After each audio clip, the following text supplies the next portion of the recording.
All right, everyone get ready because today we are going deep. Deep. Yeah, deep Wow. into some serious philosophical questions. All right. All those thought experiments about what happens when machines can do all our work. Oh, yeah. So, like robots flipping burgers and stuff. Right. Uh-huh. Well, we asked you to send us some sources that tackle this topic. Mm-hmm. And wow, you guys sent in some heavy hitters. Oh, yeah.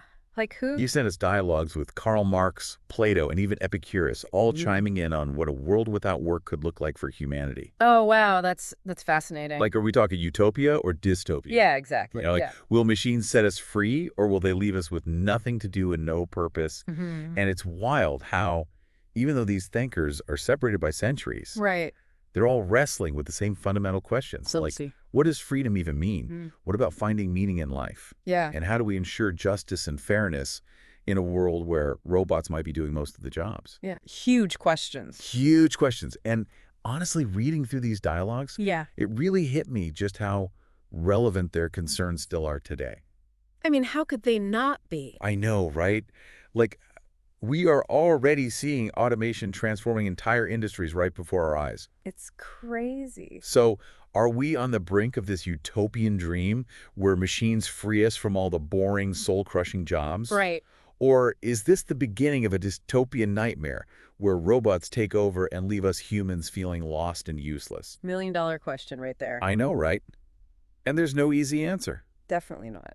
But these philosophers, they each offer such a different perspective on how this whole machine thing might shake out. Okay, well, let's hear them. Yeah, let's dive in. Let's start with Marx. Right. He was never one to shy away from a bold statement, and his take on machines and freedom is no exception. What does he say? He argues that machines have the potential to liberate us, from that alienation he sees baked into capitalist labor. Okay, so Marx being Marx. Yeah. But what does he mean by alienation in this context? So he believes that under capitalism, workers are forced to sell their labor just to survive. Okay, yeah. They become like cogs in a machine, just doing repetitive tasks that don't value their creativity or their humanity. I see. And he sees machines as this potential tool to break free from those chains. I'm curious how he thinks that would actually work. Well, he imagines this future where the workers themselves own the means of production. What does that mean exactly? Like they own the factories, the machines, the whole shebang. Oh, okay. And in this future, work becomes an act of self-expression, not just a means to make ends meet. Interesting. Yeah, it's a radical idea, no doubt. Totally. But, I think it speaks to this deep desire we all have For what? for a more just and fulfilling way of life. Yeah, I get that. But to get there, you'd need a massive power shift. Right. Like imagine a world where instead of all the profits from automation going to a tiny elite, it's shared among all the workers who actually operate the machines. Sounds pretty utopian. Right. But I can't help but wonder, is human nature really wired for that kind of radical change? That's the big question, isn't it? Yeah, like competition and individual gain, they feel so deeply ingrained in us. Yeah, I see your point. And Marx even acknowledges that to make this transformation happen, we wouldn't just need to change our economic systems. We need to change our entire consciousness. Wow, a complete overhaul of how we think. Exactly. Yeah. So for Marx, machines are like this catalyst Got it. for a complete societal revolution. Okay, so that's Marx's fiery take. Yeah, pretty intense, right? Yeah, totally. But now let's bring in Plato, Okay. who, he has a very different perspective. Oh, yeah. How so? Well, Plato is less about liberating us from work completely Okay. and more about making sure that whatever work we do actually serves a purpose, Interesting. like contributing to a harmonious society. Right, right. So he's not exactly cheering for the robot takeover. Yeah. But where do machines fit into his ideal world?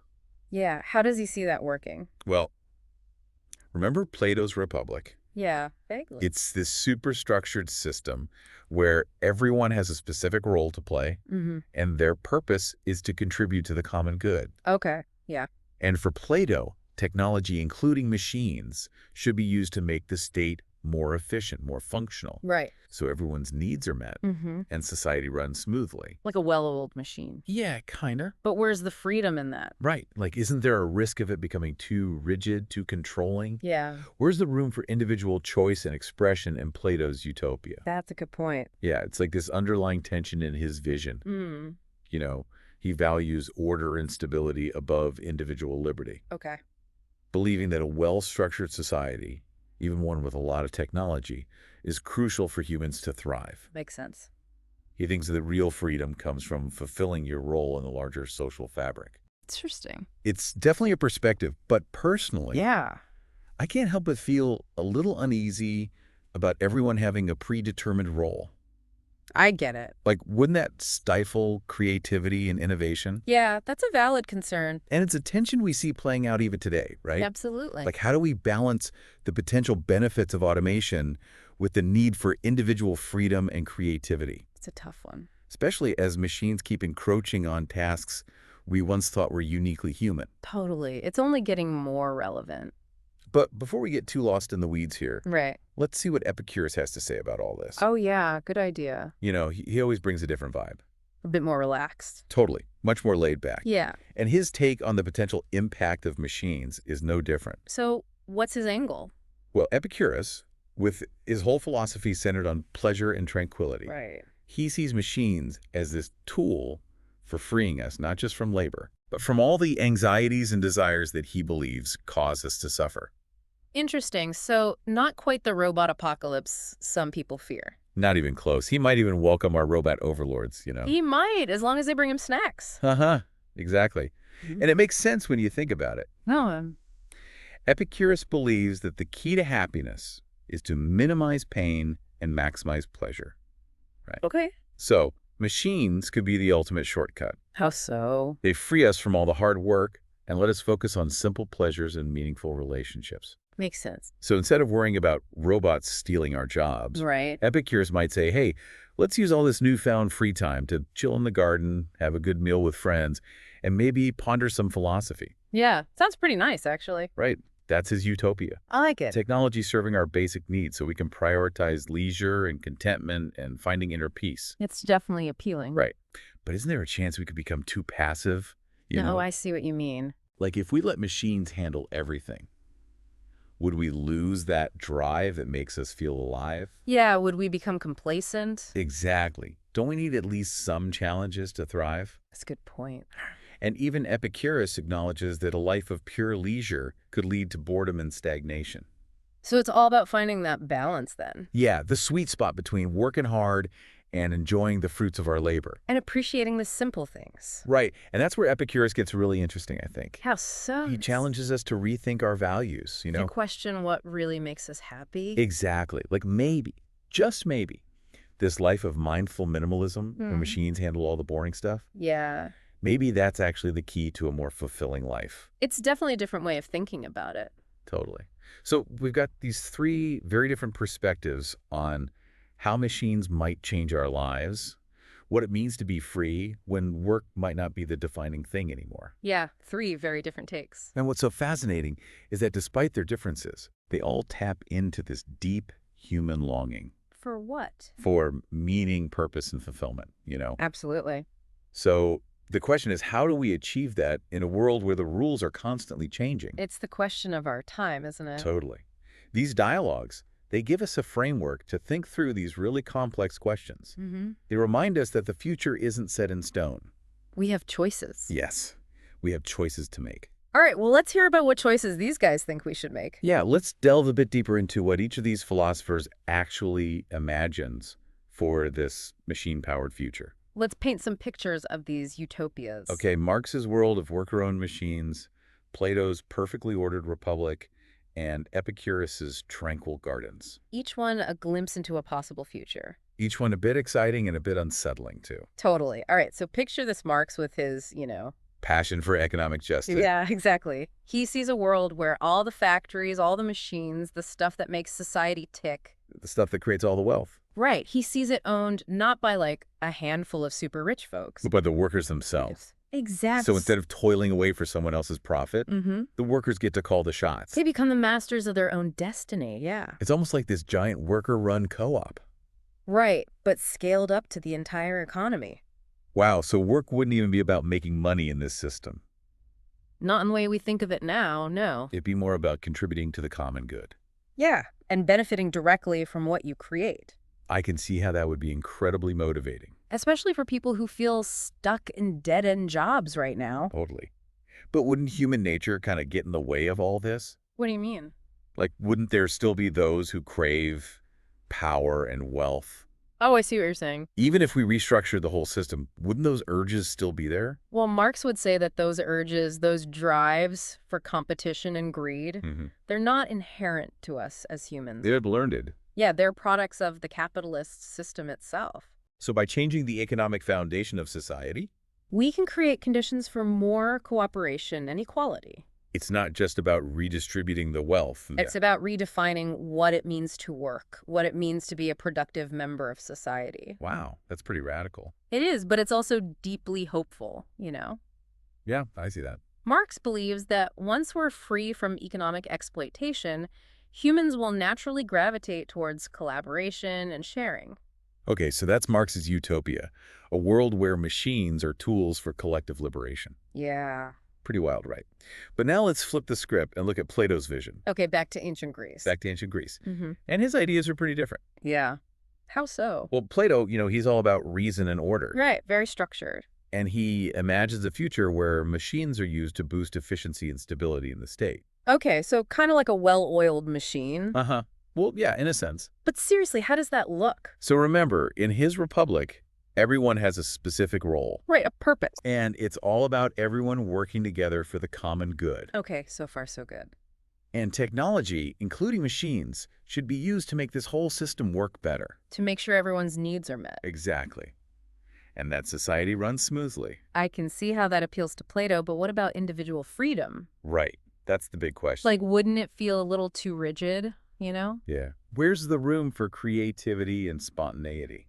If everything's predetermined, where's the fun? It's like this fundamental trade-off in Plato's vision. Hmm. He thinks true freedom comes from playing your part in the larger order of things. Okay, but who decides what those parts are? Right, that's the other issue. Like, what if your talents don't fit neatly into their boxes? And that's where Plato's philosopher kings come in. Oh, right, the ones who know best. Yeah. He believes that only the wisest and most virtuous should be in charge. In charge of what? Of governing society, of guiding how technology is used. So even in a world with advanced machines, it all comes down to who holds the power. It seems like human nature, those power struggles, they're still a factor. Yeah, definitely something to think about as we develop things like AI. Right, like who gets to design these systems? Whose values are they reflecting? Are they really serving everyone equally? Huge questions. Big questions. But for now, let's take a break from the heavy stuff Okay. and escape to Epicurus' utopia. All right, back to the garden. Yeah, back to the garden. His vision is much more chill. Yeah, he's all about personal fulfillment, And he imagines a future where machines not only free us from work. but also from all the stuff that makes us anxious and unhappy. Exactly. He paints this picture of tranquil gardens, Okay, I'm listening. filled with friends, having deep conversations, enjoying simple pleasures, finding inner peace. Sounds lovely. It's like a philosophical retreat, but with robots taking care of all the chores. Sign me up. But seriously, wouldn't that get old after a while? Yeah, is it really sustainable? Like, wouldn't we eventually get bored or restless? Without any challenges, would we still feel a sense of accomplishment? Good point. And Epicurus actually thought about this. He did. He argued that real happiness doesn't come from constantly striving for more. Or from getting more stuff. It's about finding contentment with what you have, Yeah. appreciating the simple things. It's a pretty countercultural message these days. Totally. We're so obsessed with productivity and achievement. But maybe Epicurus is onto something. Yeah, maybe he is. Like, maybe the key to thriving in this machine-powered future is learning to want less. It's a radical idea, but a powerful one. And it makes you wonder, if we were suddenly free from the need to work, would we naturally embrace this simpler way of life? Or would we just find new things to stress about? It's the million-dollar question. And it's one that each of these philosophers forces us to confront. In their own way, yeah. They give us these glimpses into different possible futures. Futures shaped by the choices we make. Choices we make as individuals and as a society. So we've got these three distinct visions of a machine-powered world. Marx's world of shared prosperity. Plato's perfectly ordered society. And Epicurus' tranquil gardens. Each one offering a different perspective on what truly matters. So which vision resonates with you?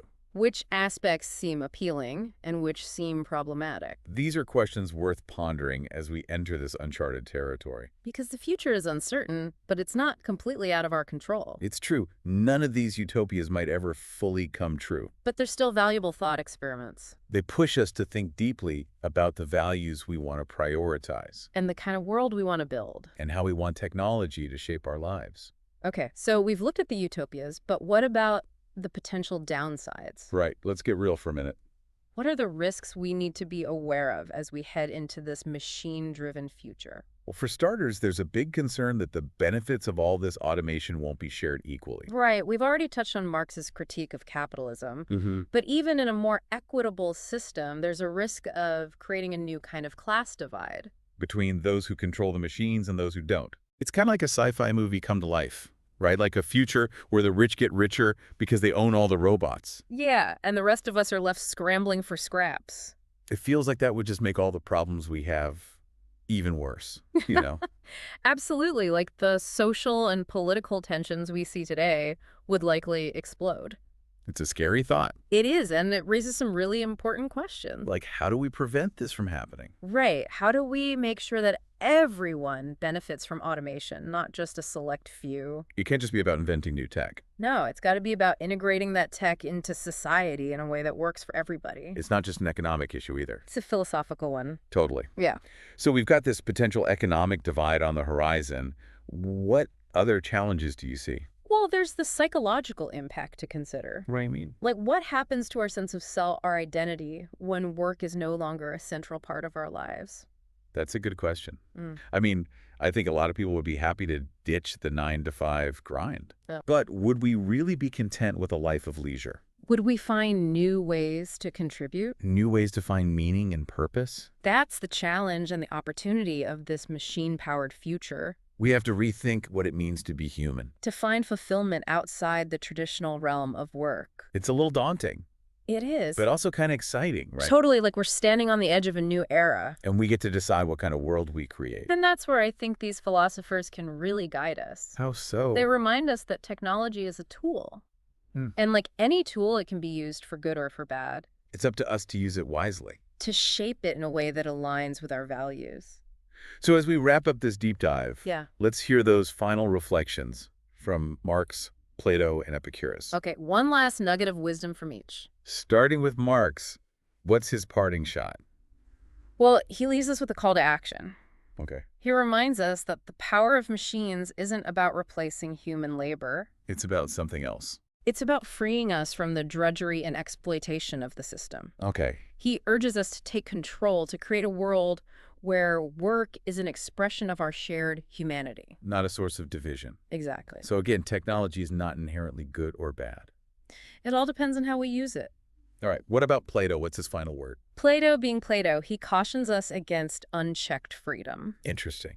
He reminds us that we still need structure and purpose. Even with machines doing all the work. Even then, yeah. He urges us to use technology to create a well-ordered society. One guided by wisdom and justice. Right. So two very different perspectives, but both emphasizing human agency. Our ability to shape the future. Okay, what about Epicurus? How does he leave us? Well, Epicurus, the champion of tranquility, offers a more personal message. Okay. He reminds us that true happiness isn't about achievements or possessions. It's about something deeper. It's about finding inner peace and appreciating the simple things. He encourages us to use a freedom that machines might provide to focus on what really matters. Like connection and contemplation. Exactly, living in harmony with ourselves and the world around us. It's a message that seems more relevant now than ever, you know? Absolutely. With everyone constantly chasing more, more, more. Maybe Epicurus is right. Maybe the key to happiness is learning to appreciate less. It's definitely something to think about. So we've got 3 different takes on the future of work, 3 philosophical lenses to view this new world through. each with its own insights and challenges. It's a lot to take in, but hopefully this deep dive has given you some new ways to think about these issues. Some food for thought as you navigate this rapidly changing world. Because ultimately, the future isn't something that just happens to us. We create it Through the choices we make. through the actions we take. And through the stories we tell ourselves about what's possible. Machines are coming, folks, ready or not. The question is, what kind of future will we build with them? That's the challenge and the opportunity before us. So go out there, ponder these big questions. And start building the future you want to see.